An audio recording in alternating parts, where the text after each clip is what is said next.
Good evening and welcome to Seaweed Mania, virtually delicious edition with Chef Evan Hennessey. My name is Eric Froberg. I'm an education specialist at New Hampshire Sea Grant, and I'll be moderating tonight's event. Tonight, we're lucky enough to have two experts on the topic of sourcing and cooking with seaweed. Evan Hennessey is the chef and owner of Stages Restaurant located in Dover, New Hampshire. Many of you may be familiar with him as a three-time champion of the Food Network's hit show Chopped. However, if you follow the food scene, you will also understand the depth of his experience, having worked with such chefs as Charlie Palmer, Ran Achatz, and Thomas Keller. Dr. Gabriela Bradt is a fisheries extension specialist with New Hampshire Sea Grant, and she's going to talk with us about the benefits of seaweed as a food source, as well as foraging for it. Before we go to our guests, let me explain tonight's format. As Evan and Gabby are doing their thing, please post any questions that you have using the Q&A function at the bottom of your screen. I'll be monitoring the questions and asking them as Evan is cooking. We'll try to get as many as possible in. Finally, I'd like to acknowledge all the partners of tonight's event. In addition to New Hampshire Sea Grant, the event is supported by the Dover Public Library and, of course, Stages Restaurant. Maine Coast Sea Vegetables helped us in putting together seaweed grab bags that are now available to pick up in the children's room at the library. I'm now going to turn things over to Gabby. Hello, everybody. Thanks for joining us today. Like Eric said, I'm Gabriela Bradt. I'm the Fisheries Extension Specialist from New Hampshire Sea Grant and UNH Cooperative Extension. And I wanted to give you a little bit of a brief history of the Seaweed Mania workshop series that grew out of a need as part of the outreach effort to support New Hampshire Sea Grant seaweed aquaculture efforts, and to begin to introduce to New Hampshire consumers everything about seaweeds, the fact that they are edible, they are nutritional powerhouses, and they have a lot of health benefits, and it's not just for sushi. So Seaweed Mania started in 2015. I just did some math and told Evan we've been doing this now for 6 years, which is pretty exciting. And it was a little serendipitous the way it started. Evan and I had done previous events together for fisheries and local seafood. And we got together and said, wouldn't it be great if we could come up with something that would help his idea of having a food lab at his restaurant Stages in Dover. And I said, it would be great because I have this new idea to try and get people to know more about edible seaweeds and what we can do with it. And so that's how Seaweed Mania was born. And it has expanded over the years to include a similar in-person workshop, the way we've been doing it now, to what we did now. We've included other power foods such as chocolate and so on. And it's been a really, really fun experience. So a little bit about seaweed. Why did we want people to begin to eat it and know more about it instead of just for sushi? But primarily was to help develop markets for a burgeoning industry. In New England and actually in the United States, we're working on trying to develop and grow the aquaculture industry for seaweed. And New Hampshire Sea Grant is an integral part of that endeavor. And one of the things that you need to know is that seaweeds are pretty much the powerhouses in nutritional value of the sea. I call it vitamin C, not to be cheesy.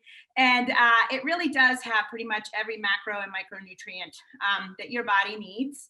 And just for example, one of the kelps actually has pretty much all sodium, potassium, iodine, manganese, vitamin A, B1, B2, B3, vitamin C, vitamin E, all of those really good things for your body, amino acids, proteins, and so on. And we also wanted to dispel any sort of myth about how it would taste. And this is where Evan worked his magic and so on. Seaweeds are also have been used for medicinal purposes. They have many other non-culinary uses. They're used in medicine, pharmaceuticals, personal care products. If anybody says they've never eaten seaweed, let me surprise you a little bit. You eat it in anything that needs sort of a stabilizing agent, such as beer and ice cream and yogurt, to name a few things.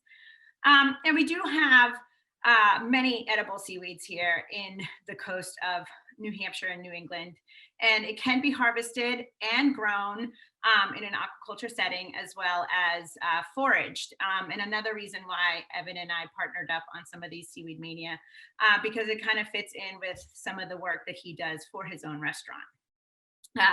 So since the Seaweed Mania series began, we have worked with other restaurants. We've expanded some of our outreach efforts into working with breweries. We've made several rounds of seaweed beer, including a kelp beer with Smutty Nose Brewery and the UNH Brew Lab. And we are also on the research end of things as well. So we not only grow the seaweed as part of our integrated multi-trophic aquaculture project, which grows mussels, seaweeds, and steelhead trout off of Newcastle. But we're also working on developing economic tools for interested seaweed farmers and working with New Hampshire Fish and Game to figure out permitting and leasing sites and so on and so forth, as well as other sea grant programs around the country. And we're working on continuing to expand our Seaweed Mania series. We do have a foraging workshop, which is going to be virtual this year. We're working on that, but we do teach you how to identify 10 of the most commercially important seaweeds in New England and how to do it and how to forage properly and safely. So with that, let's get to it. And thank you so much for joining us. And Evan, to you, please. Hey guys, welcome to the Stages Kitchen. Gabby, happy anniversary. Can't believe we've been doing it for this amount of time. That's nuts. I'm glad you said that. But welcome to my home. We have a nice little fire going for you guys, and I've got two really cool, really flavorful dishes that I want to prepare for you. Thanks very much so, Maine Coast Sea Vegetables. Been working with these guys for a while. They have phenomenal product available all over the place, health food stores, some grocery stores in the area, but very specifically today, right here in the Stages Kitchen. So we have a couple of things to get going, so I'm going to jump right into it. If you guys have questions, let me know. I'm excited to have you, so welcome. Let's get moving, right? So the first thing we're going to do is we're going to work on the Dashi Broth. So Japanese in tradition, based on dried kombu. So we'll start that off because we need that to simmer before we get to our final dish. So working again with the Maine Coast Sea Vegetables, the dried kelp or kombu is what we know it as. We're going to establish a broth. So you've got beautiful dried seaweed right there, great flavor. Put this into here. Now the amount of this that goes in there, this is very you dependent. How strong do you want this to be? You can make very light dashi, light flavor, just put maybe one blade in there. I, on the other hand, like to go flavor heavy, flavor forward, and I like to put a bunch of it in there. So more the better. So we have that going in.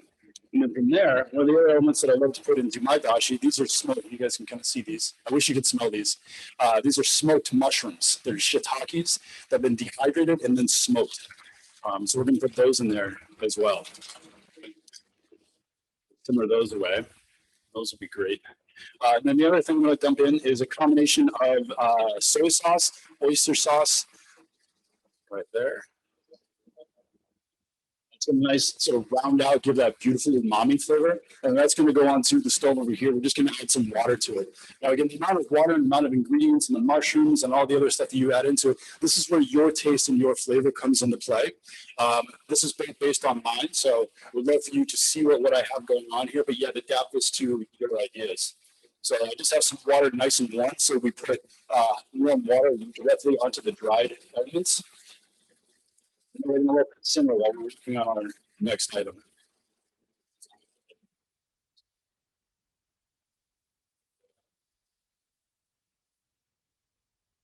So the kitchen I have right here might look a little bit different from what you have at home, and also from a lot of other commercial kitchens. This is a 100% electric kitchen by design. There's no gas in here. Our carbon footprint is very, very small.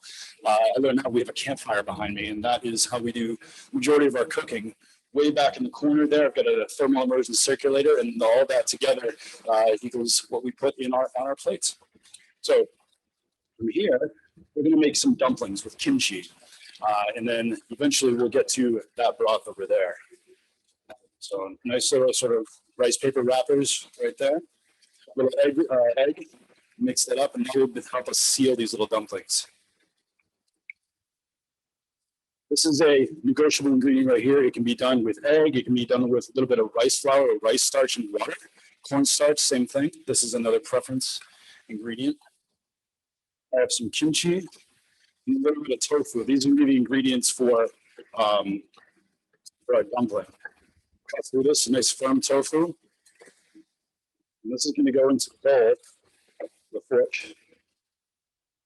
This will give a nice little sort of a good texture, nice creamy texture to the inside of the dumpling. Keep it almost as a binder, if you will, inside the dumpling. You can do this with your knife. You can squish it with your hands, put it in a food processor.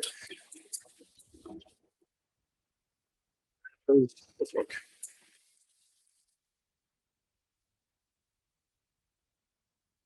What we'll do is we have our kimchi here. I'm going to put that down on the cutting board and then chop that up.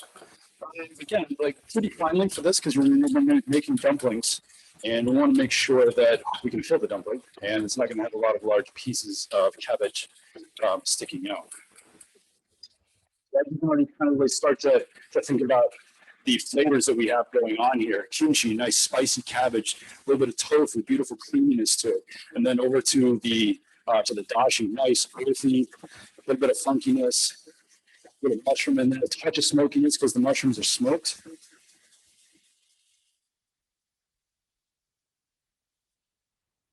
So nice and quick for you.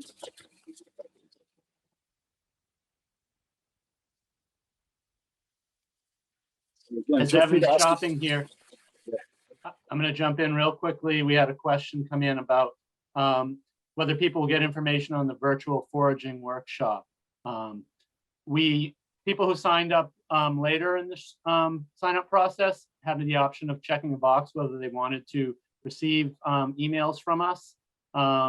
If you signed up earlier on in the process, you didn't have that option. So if you're unsure about what your choice was, if you go to the New Hampshire Sea Grant webpage, there's an option of contacting us, and you can just send a message to that general contact, and we'll make sure you get put onto that email list.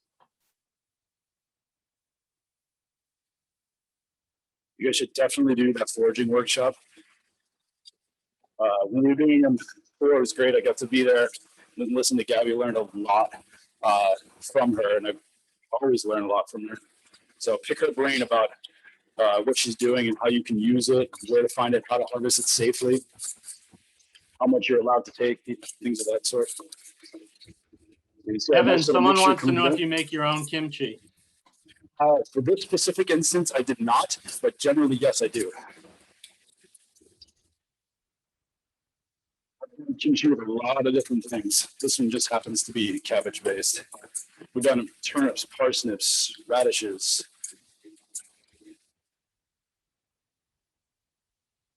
Little things like, as I'm matching it down, you see me spinning the bowl. Sometimes I go through these and I realize like these little tips, if you will, of the little things I do. It helps you combine things evenly, which is exactly what I'm doing right here. Every time I rotate, instead of like doing this motion right here, I basically just keep the fork in one space and move the bowl. Evan, someone was wondering if they might have missed whether you're using soft or firm tofu. That is extra firm tofu.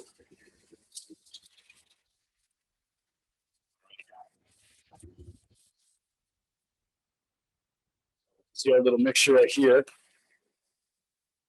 And then we'll get our little wrappers out. These are great things if you want to. So you make this mixture. I wouldn't refrigerate and keep this for too long. I mean, I would say not an entire day. You can make it the morning that you want to use it, and then make it for dinner that night, and that works. Once you make these little dumplings, you can totally freeze them. Put them onto a tray, maybe a little bit of rice starch just so they don't stick to the tray, and then into the freezer they go. Let them completely freeze individually, and then put them in a bag and keep them in your freezer for, I would say, up to 2 weeks. Don't let them take on any ice crystals. The one thing that freezing does kind of limit is the way that you're going to cook them. Today we're going to pan fry these, but if you were to freeze these, understand that you're taking on moisture content. And so you don't want to add a bunch of moisture to a frozen product. To a product that you're going to pan sear with oil. You can imagine what water and oil does in your pan.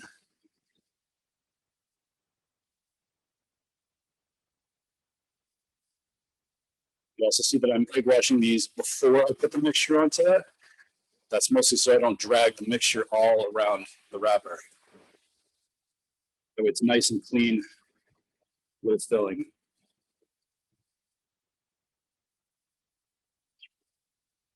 Gabby, a question for you. When is the best time to forage? Right now, spring in New England is the best time to go try and find at least the top 10 of the seaweeds that we teach people about.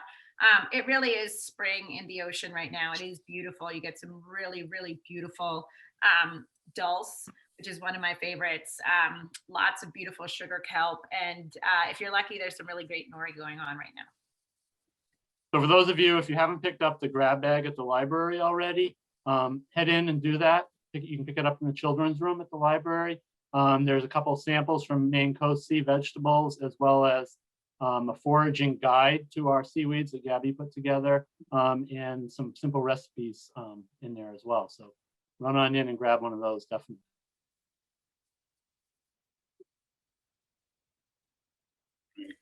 Eric, can I add another little thing about the foraging? Is that okay?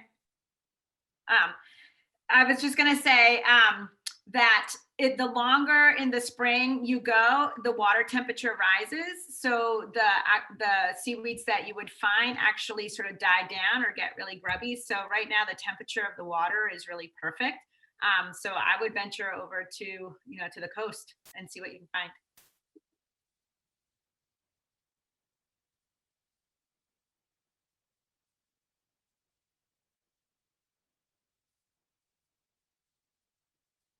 Your dumplings made here.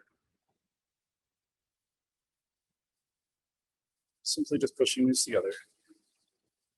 These can be filled with, like I chose kimchi and tofu. You can make this, you can go meat-based out of this. Little braised pork is not a bad idea.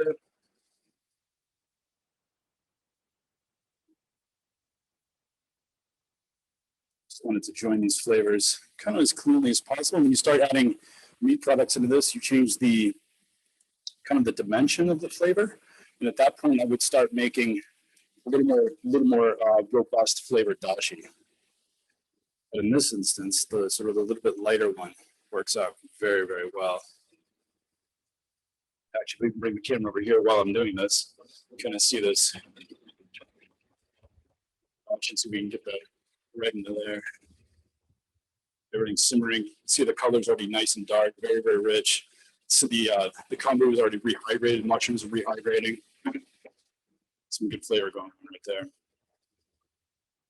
Evan, someone asked about what you brushed on the wrappers. That was the egg, is that correct? Just egg. As I was saying, that I chose egg today. The other options are definitely cornstarch and a little bit of water, just water. Rice starch, rice flour, and water. It's almost you're making like a slight paste out of those things if you choose to go those routes. Now you can see our little dumplings here. And these are fun. You can fold these however you want to, turn them back and go like that, however you want to do that. Today, this will be what we're making. Okay. To that. Gabby, someone wants to know if there's a danger of harvesting anything toxic, poisonous. They gave mushrooms as an example of something they would never do themselves. How about seaweed? So there's about 350,000 species of seaweed, and there are none that are toxic that I know of. I do know many of them are not good to eat. The ones that are commercially successful and viable is because they do have great flavor. But rule of thumb is you don't pick anything that is off the high tide line. Obviously that's better for your compost as it's been out and things can grow in it.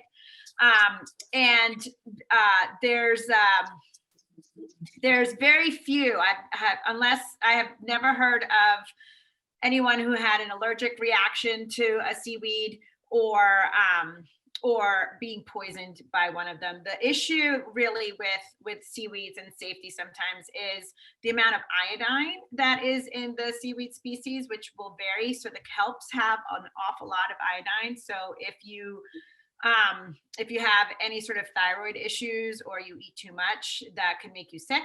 And also where you harvest is important. So you really need to make sure that you have good water quality, get in touch with Department of Environmental Services and see what their testing shows for water quality.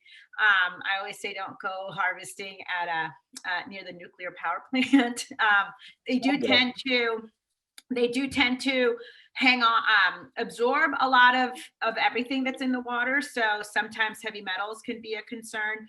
Around here, a lot of the main commercial stores, retail stores do a lot of their own testing for this stuff. So they do have the information on their websites. Maine Coast Sea Vegetables, for example, has a whole panel of their testing. It's expensive, but it's worth doing. And so, yeah, don't pick anything that's already rotten and on the high tide line. But overall, everything is pretty good to go.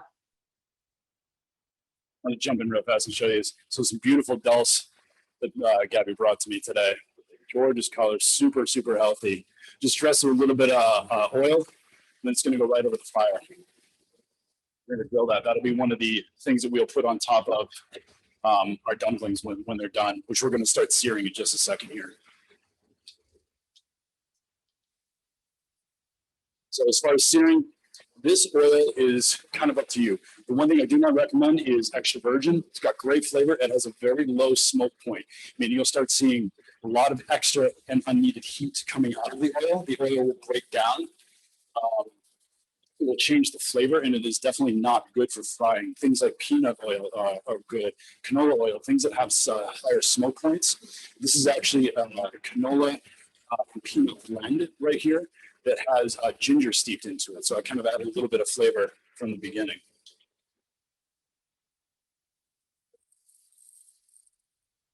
Let's see, so it's changing color. I see it's getting nice and green. If you guys can smell this, it's incredible. So we're gonna let that sit on the fire for just a little bit, and we'll start searing our dumplings. Nice. Evan, do you make your own wrappers, or are those things that you? No, I do not. Yeah. And are they rice or flour-based wrappers? These are rice. These are rice flour. Okay.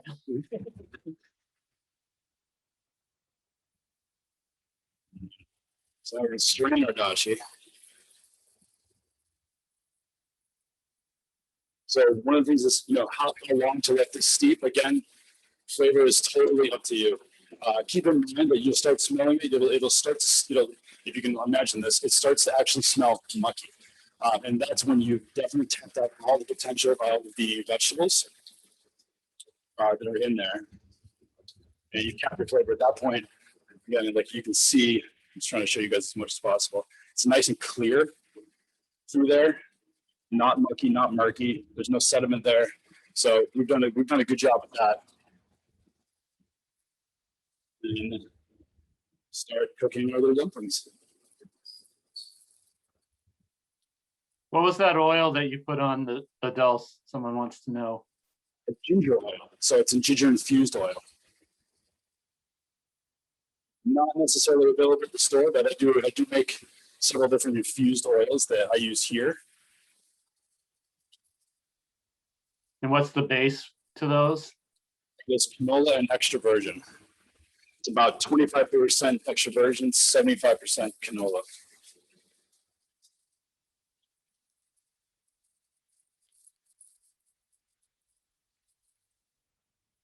So I might be a little more adventurous than you as far as sticking my hands directly into the hot oil. The one thing I noticed is like it's not sizzling, it's not popping. So in my mind, it's totally safe to do what I'm doing here. But it's looking fabulous. Change color to a nice vibrant green. The aroma is incredible. It smells seaweed, ocean. A lot of nice stuff going on.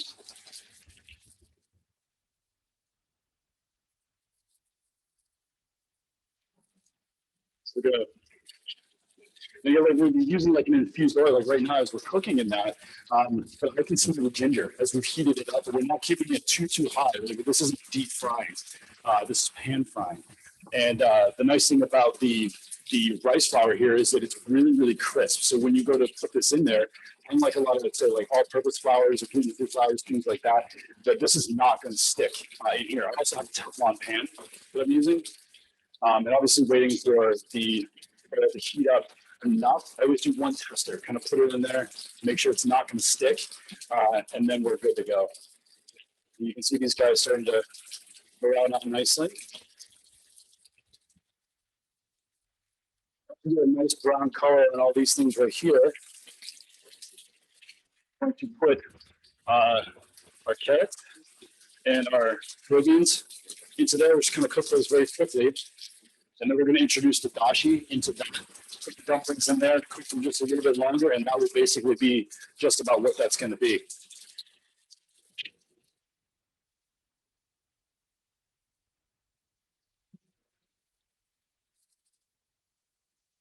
Delicious. We're kind of bringing things right in your face. I want you to smell these things as much as I can. It's not fair that I'm here and you guys are. I wish you were.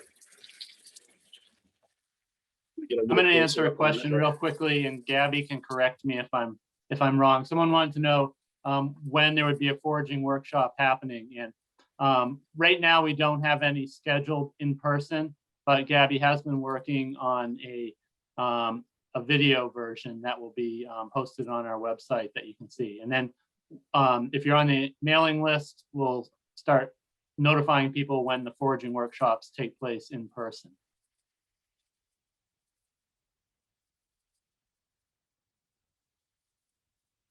If you aren't on the mailing list, make sure you are. You definitely want to get in touch with Gabby, and you definitely want to see those workshops.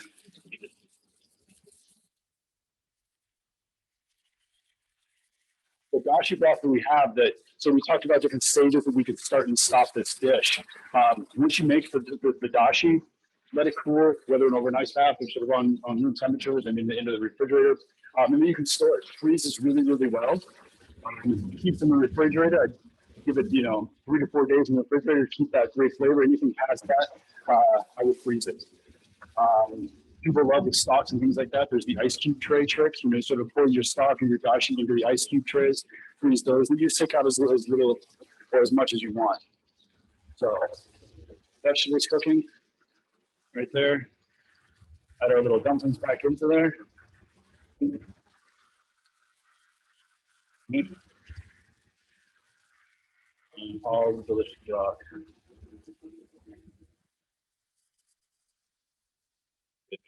So we're gonna let this simmer for just a minute, just to complete the cooking of the dumplings. And in the meantime, we'll take our dulse, cut through that.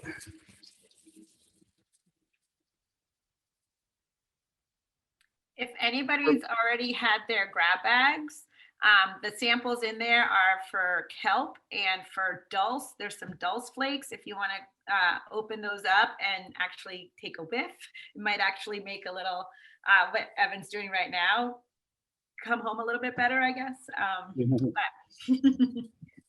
One of the great things about dealing with seaweed is that there's so much aroma, whether it's like, sorry, this is really good. You get that. It's like I get a smoky flavor off the fire. I get a nice char. You get a lot of texture going on here. You know, beautiful, beautiful oceanic flavor happening right there. Gabby, someone wants to know if you have any particular beach recommendations for the best foraging spots in New Hampshire. I do, but I keep them secret. No. Just never tell. So what I love about New Hampshire is we can pretty much access any of the rocky coastline. So some of the ones that I like to go to are you can't, but before I say anything, you can't forage or harvest at the state parks. So just be aware of where you are. So for some of our workshops, we've gotten permission to show people how to identify the seaweeds at Odiorn, but we're not on the park. So that's one. And then if you just go along Route 1A and you pull over at low tide, there's some really good spots. I guess it's called the Sandbox in North Beach by Cinnamon Rainbows at low tide. There's some really nice spots there. And then if you go to Fort Stark, that's the one near the CML, right, Eric? Fort Stark in Newcastle. Goat Island is also okay. And Pierce Island, I would not recommend. There's more green crabs there, but anywhere really along the really nice rocky coastline is a good spot. Yeah, Fort Stark is a good one.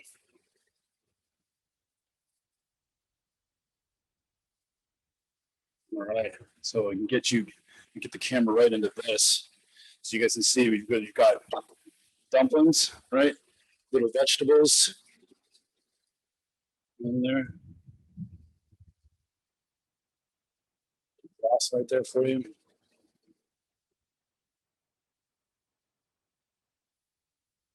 And just because we started with ginger ale, might as well end with it.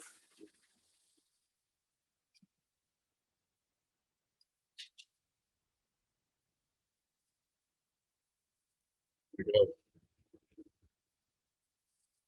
That grilled dulse.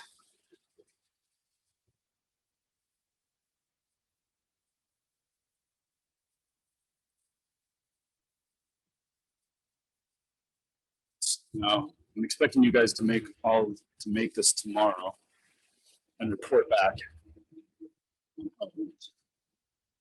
What's our first thing for you? Nice little dumplings in there. Throw your chopsticks in. Enjoy. So without any other time going by, we're going to jump right into our next dish. This is a version of something that I actually have on the menu right now. So I do have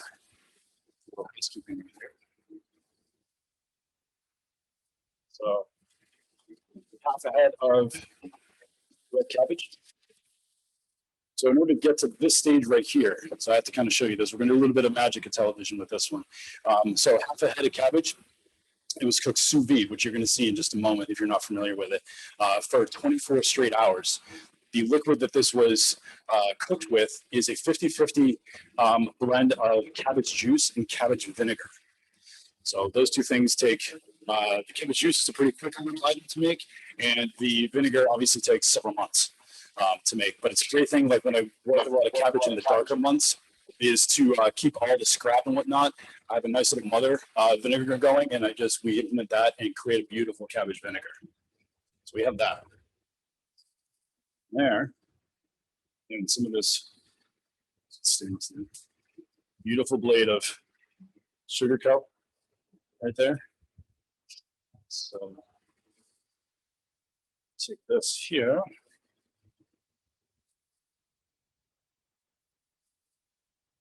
Evan, someone wants to know if you use katsuobushi for anything. I currently do not, no.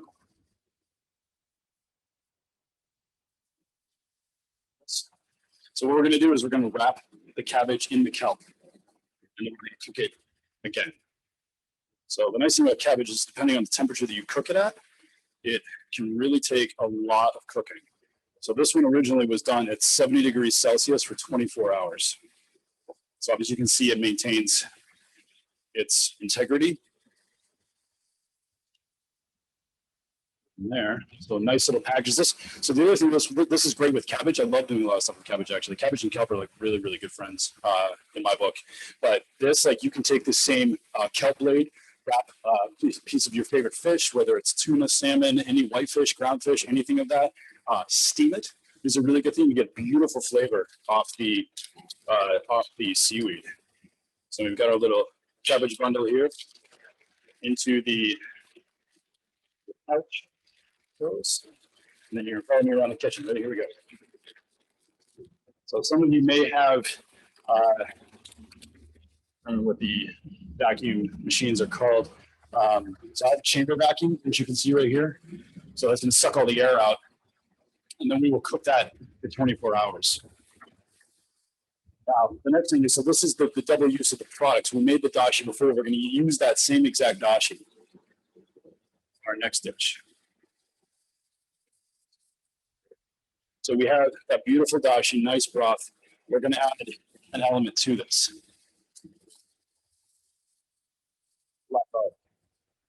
So this I do make here. I use a rice cooker, which basically means that I purchase a new rice cooker every month and a half. Because once you've done this, it basically kills it.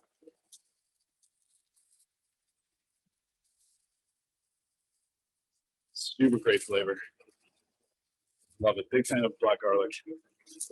Also known as fermented garlic, as it is the slow process under which it goes. So we're adding black garlic to our already established, beautifully flavored dashi. That's going to go back on the heat at a lower temperature. Right now, I'm on induction, so I've got it at 150 degrees. I'm actually going to lower this even farther to 130 and just let it slowly steep that flavor into it. Grab our cabbage out of the vacuum.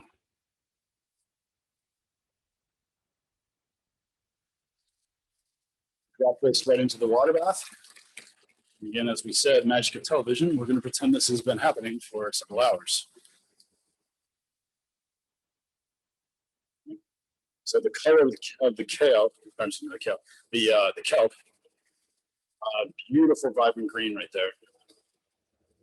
Cabbage is taking on all kinds of great flavor.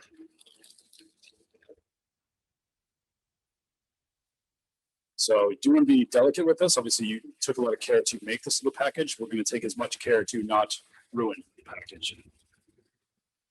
Hang out there for mere moments. The next thing we're going to do is we're going to do a quick pickle. A lot of times when I do pickles, I actually use the chamber vacuum. You can call it compression pickling. It speeds up the process incredibly.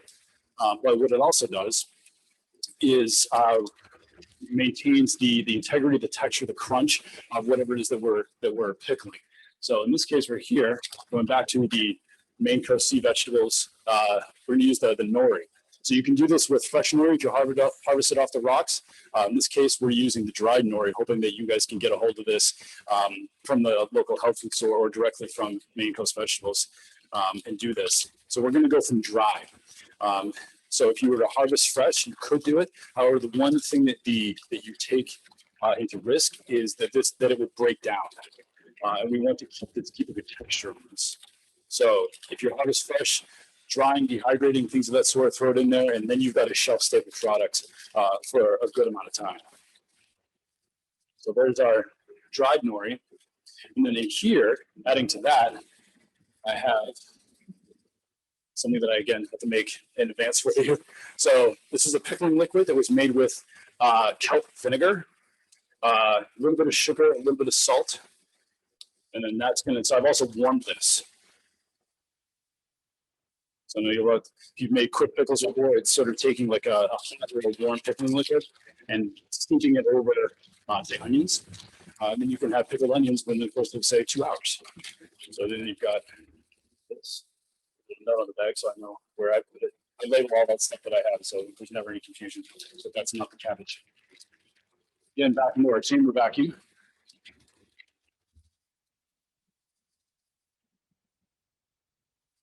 And then docking this on high. If you guys have the food saver, just beware that I know that that is actually like a vacuum. It's going to suck the liquid out. So just keep an eye and make sure it doesn't come out and over.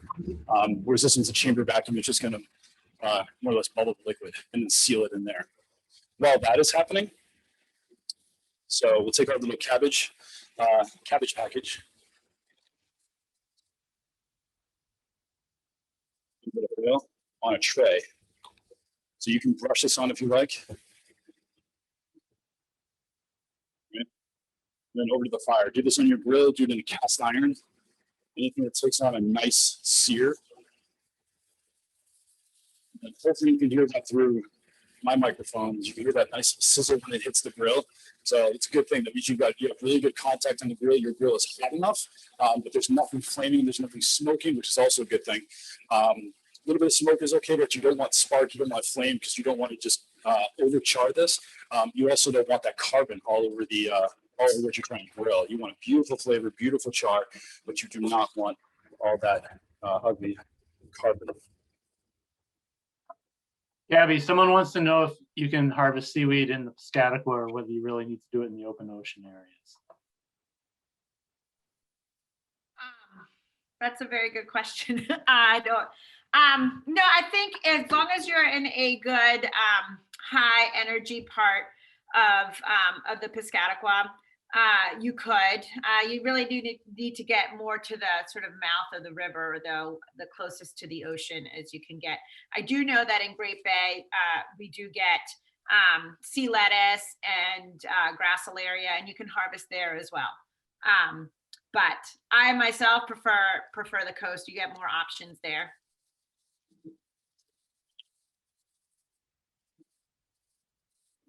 Our nori really fast. You can see that warm liquid instantly, and the compression of the chamber vacuum instantly rehydrated this nori.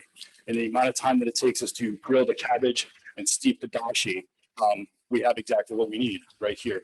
Once you have this, this product right here, if I want to store this, today I'm going to use it right away, but if I wanted to store this, I would drop this into an ice bath and get it as cold as I can, as fast as I can. And then from there, you can keep it in your refrigerator for quite a long time. We got that little guy right there. We'll check on our cabbage.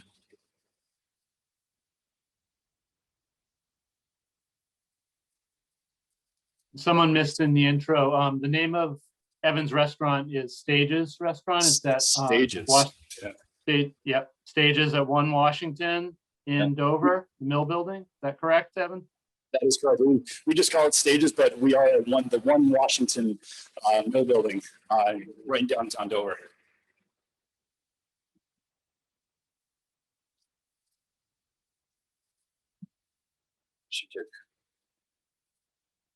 You remember Emma Lagasse always talked about smell-o-vision? Well, now I know what he's talking about. I really wish we had this. So again, nice aroma, beautiful flavor. Again, look at the clarity of the broth. That's another thing that we talk about, the care that we've given to this broth. It also will really shine through in the flavor of this.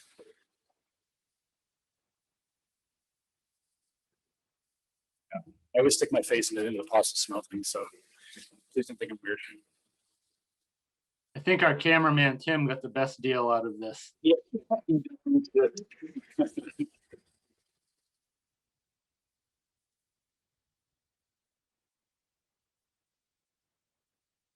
So you guys can see. Right? It's dark, right? So a nice little vibrant green. So now that we're creating a nice little char in here, but we're also steaming the cabbage inside. So we're not letting it dry out. We're adding all kinds of flavor, adding some great moisture in there to put it back on the grill for just a little bit longer. The answer to the question of how long do you keep it on the grill? Again, this is something that will be up to you.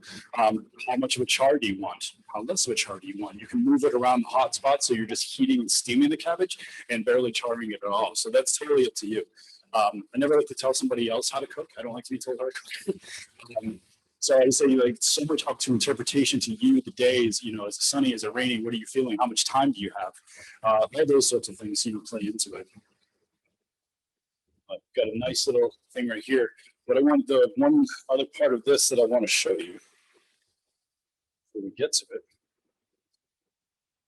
It's this little guy. You can look inside here. Might not look like a whole heck of a lot of them, kind of a yellowish green powder.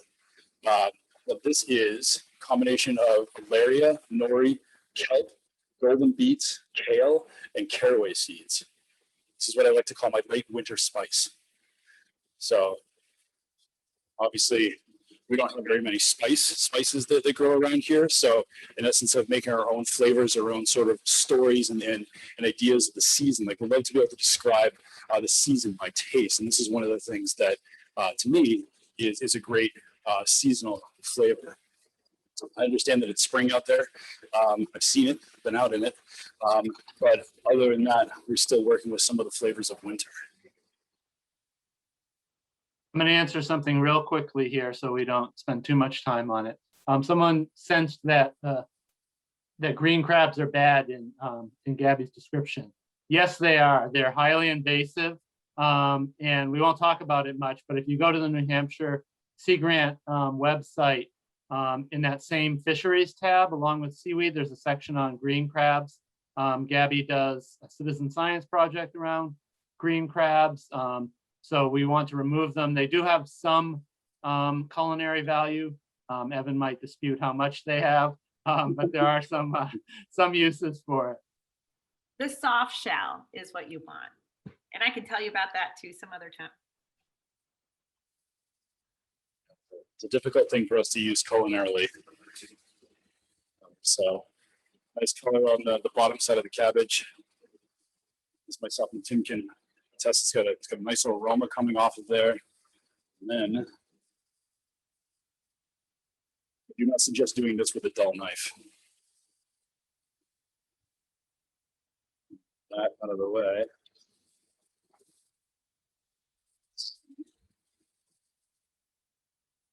Kind of what you're dealing with on the inside. So gorgeous texture.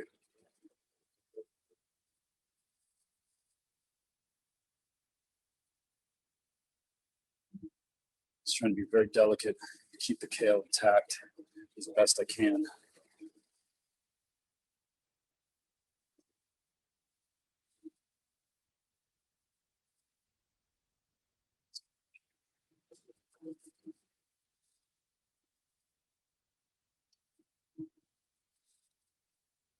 Evan, we have an audience member who wants to know if you are a mushroom expert that they might have read about elsewhere. I'm not necessarily, I would never call myself an expert on that. But there are a couple different varieties that I will safely and confidently harvest, but not a lot. I do work with a couple of different foragers who are very well experienced in spore printing, mushroom identification, and doing foraging classes. And they usually defer to those people for information such as that.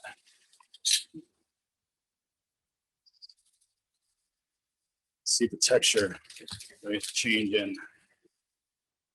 There's that pickled nori right there.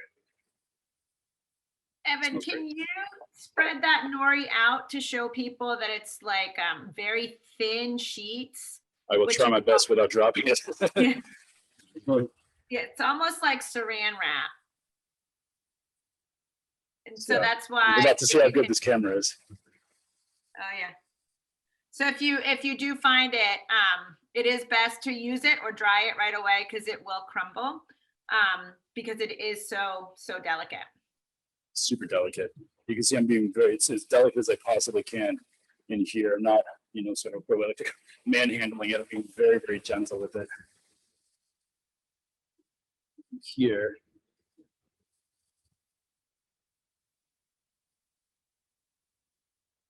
A little bit on cabbage. So you got a little bit of that dry spice underneath.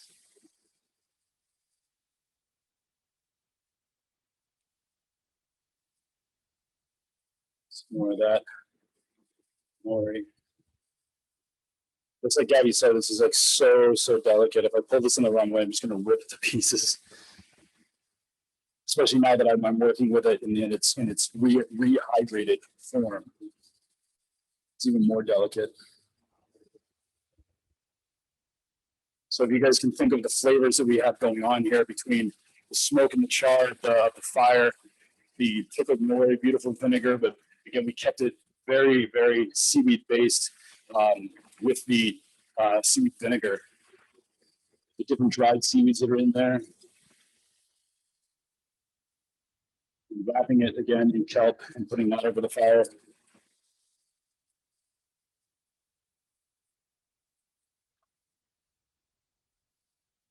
And now this part right here, we have beautiful little, these little teacup things, tea pours that we do our dashi at the table. So when this is poured in front of a guest, the aroma of it comes right up. Not only can you smell the cabbage, the kelp, the dry spices now slightly rehydrated, and then the aroma of the dashi coming in. The black garlic, I can smell the black garlic. So that, as you can see, that's our next little dish. So grilled cabbage wrapped in nori, late winter spice, pickled nori, and the black garlic dashi. This is also going to be Tim's dinner. That is what I wanted to make for that is what I wanted to make for you guys in the time that we have here tonight. Do you have any questions on anything that I know you've been asking questions throughout, and some wonderful questions too? Any questions on what I have here, why I put things together, or anything else? Evan, do you, we saw your ginger oil at the beginning. Can you use seaweed in oils as well? Yes, you definitely can. Actually make that as well, but go from the dehydrated. Again, if you harvest fresh, excellent, dry it out, and then bring it into the oil to slowly steep it. And as far as how much, whether it's ginger or seaweed that you want to put into your infused oils, it's more than you think. In order to get a really, really strong flavor. Because even when you're making it, you're like, you'll smell it like, okay, that's ginger, or in this case, that's seaweed. And you get it. Once you go to use it, either on another product, on your salads, or anything of that sort, it kind of dampens and you almost lose that flavor. So I definitely err on the side of a stronger flavored or more aromatic oil than you might think. Someone wants to know if you have to rinse the seaweed, or what sort of cleaning process you need to use when you harvest. Absolutely. It's almost like a triple wash thing, you know, they kind of tell you about on lettuces. There's all sorts of fun little like other plants and little sea creatures on the seaweeds when they're harvested. So from there, you almost go from one big, you know, picture a big bucket of water. So you almost flush it and like bring it up, and then flush it and bring it up, and then go to another one. And I do that. It's like in the 3 separate washes to get it as clean as I possibly can. Can I interject in there for a sec? On that, so it's very cold, fresh water, and that should clean off anything that's marine, including any sort of bacteria that like to hang out in there. If you're not quite ready to use it, I wouldn't rinse it yet, and certainly don't store it in cold, fresh water, because it'll degrade the seaweed. So it's a quick rinse, like Evan said, in a cold wash. And then if you do that, then and then put it back in the fridge, pat it dry so that it doesn't have any more of the little freshwater droplets on it. Yeah, and again, if your intent is not to use it immediately, I would dry it. I would that way that you save it, because you can rehydrate it, but keeping it dry is always a safe way. I know the answer here, Evan, but I'm going to ask this. Someone wants to know if, says these look really wonderful. Would you consider serving these types of dishes at your restaurant? Yes, I wanted to make kind of one of each dish. The first one, the what do you call it, the dumplings and whatnot. This is something that I would make at home. This is actually, I've made a very similar dinner to this at home. And then the cabbage dish that we have here actually is on our menu right now. So I wanted to give you something a little bit of back and forth.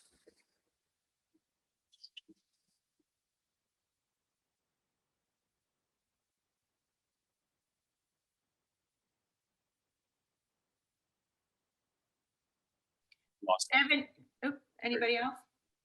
I was going to ask you about the kelp vinegar. Yeah. How do you, How do you do that? I didn't actually know that you could make vinegar out of kelp. It's a great, and again, like, so starting, like, it all goes to dried, so because the liquid obviously would slowly hydrate it. So I have a mother, SCOBY, that I've got. It's actually probably about 7 years old now.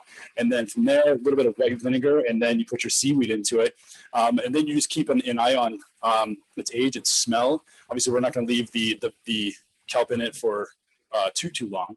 But once we've extracted all the flavor into it and established the good bacteria there, then the vinegar is done and ready, and it's ready to be shelved. But yeah, it's a really cool. Actually, there's an interesting way. If you think about it, right? You can make kelp oil, you can make seaweed oil, you can make seaweed vinegar, and then you got yourself a nice little seaweed vinaigrette, which you can bond or rather emulsify with Irish moss. There's your emulsifier. Gabby, someone wants to know about the future of the seaweed market and whether it's taking hold in the United States. So we're working really hard on that. The problem right now is that in the United States, we don't have processing where we need it. So I do believe that it's an emerging and growing market, but it can't just be for culinary purposes. So I think it's going to be a more of a diversified market, but it's definitely growing. Maine is definitely sort of knocking it out of the park, and then Alaska and California are as well. So I do believe there's a future. If I can jump into the back end of that as well, speaking from the culinary side, is that I have friends with restaurants all around the country, and those of us that are on the coasts definitely use quite a bit of it, which is awesome. But again, we're a very small percentage of the overall culinary population, or just the population in general. So it's definitely, if you guys are able to implement that into your diets, then that itself helps grow that industry, like Gabby was saying. Any suggestions on using the dulse flakes that came in their sample bag from Maine Coast Dulse Flakes? Sprinkle it on everything. Yeah. I know Gabby likes it on her popcorn. And ice cream, remember? That's right. Yeah, it makes a great ice cream. Sort of seasoning to the ice cream is a really good thing. Popcorn. What's another good? I mean, you put a lot of things. Like when you say you take a piece of as I say, like some barbecue ribs, sprinkle it with that, and you'll be amazed at the flavor change that creates. I love it on my salads on the top. Kind of gives a little crunch to the salad. Evan, someone wants to know again, your spice mix that you used. Yeah, so it's dried nori, alaria, sugar kelp, caraway seed, golden beet, and kale.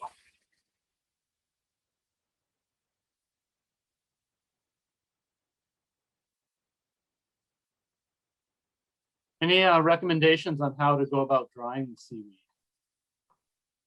Say that again? Any recommendations on how to go about drying the seaweed that you collect if you want to dry some? You want to take that, Evan?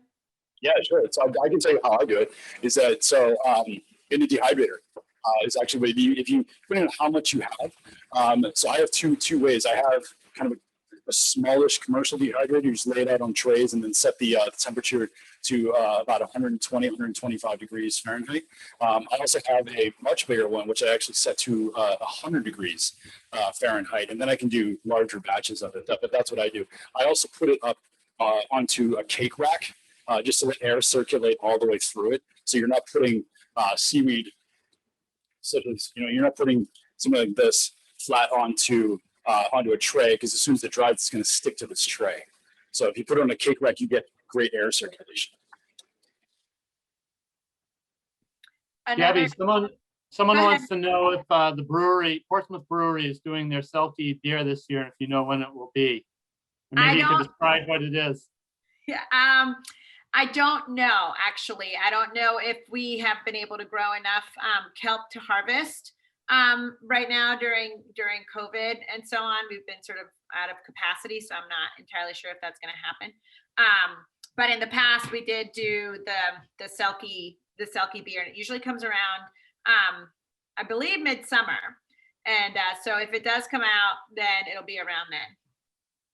So keep an eye out. I'm not entirely sure yet.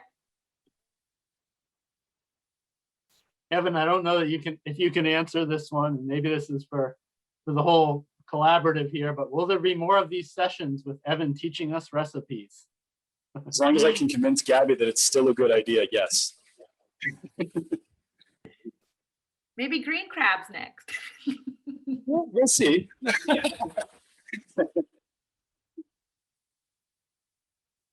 Yeah, we definitely like to keep these going. So here's interesting. This is, I think this speaks to the power of this virtual world we live in these days. We have someone living in Iowa, and they have seaweed garnishes called salty fingers at a local restaurant. Do you have any idea what seaweeds those might be? Is that a common vernacular? Does anyone know? I'm gonna take a guess that it might be codium, which is around here is an invasive species. And it really sort of does, around here we call it dead man's fingers. But when you dry them out, it does look like little pieces, little fingers and so on. So that's sort of my guess, but otherwise I don't know. Evan? No, I'd go with you on that. No, I'm not really sure what that could be. They should send in a Hopefully. picture. Yeah. Hopefully it's a tasty item. Yeah. Gabby, any advice about kelp or other seaweeds in a compost pile? Oh, it's so good for your compost. So the only thing I would say is you can go, it's not necessarily harvesting, but you can get some down at the high tide line. Yep, that's it. That's codium. But you can go at low tide and go to the highest high tide line and grab a garbage bag full and then spread it on your garden. The only thing I would say first is sort of mulch it up a little bit and rinse it a little bit, because you don't necessarily want all of the salt from the ocean on your garden, but otherwise all of the nutrients are amazing. I would highly recommend it. Could you repeat for someone, you mentioned information from the Environment DES on safety in seaweed and where to harvest. Could you mention how to go about getting that information? We have our foraging tips from online. There's not very much to go on really. You go to New Hampshire Fish and Game and ask them what the rules and regulations are. But really quickly, you are in New Hampshire, and it depends on the state that you're in. But in New Hampshire, essentially, you are not allowed to harvest at night. You're not allowed to harvest above the high tide line, and you can't sell it across state lines. And you can harvest 3 bushels per person per day. And so essentially their safety is go with a buddy and don't go at night. And definitely check out what the water quality testing in it. That's the water department at New Hampshire Environmental Services. So you can just go to their website. We have someone who's familiar with the seaweeds in the Philippines saying that they have seaweeds there they use that have branches, and are wondering if there are any similar seaweeds here. Branches? I'm not sure what that means. I can't. That's all I have to go on. So maybe the person can clarify in their questions.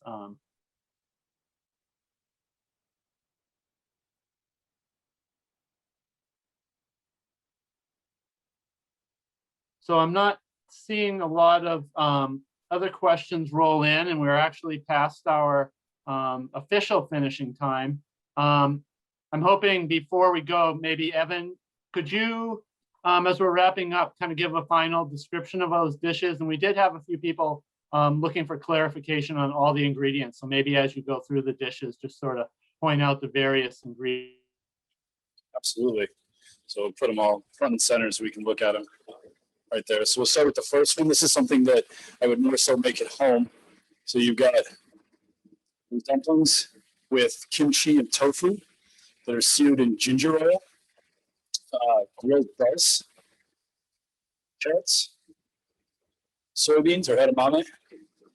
And then the broth underneath is dashi, made with dried sugar kelp or kombu.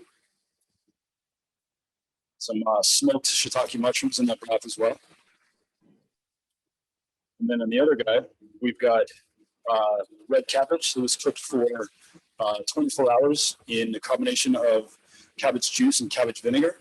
Then it was wrapped in kelp and then cooked again, sous vide, and then put over the fire to char and finish steaming. On top of that, a little powder, I'm trying to pick it up here, a little powder here. That's the combination of 3 different seaweeds, kale, golden beet, and caraway. And then that is on top of pickled nori, quick pickled nori, which is done with nori vinegar there. And then the broth here, we use that same broth from the dumpling dish, but we steeped black garlic into that, made it a little more robust, a little more earthy, a little more funky, and put it with the cabbage.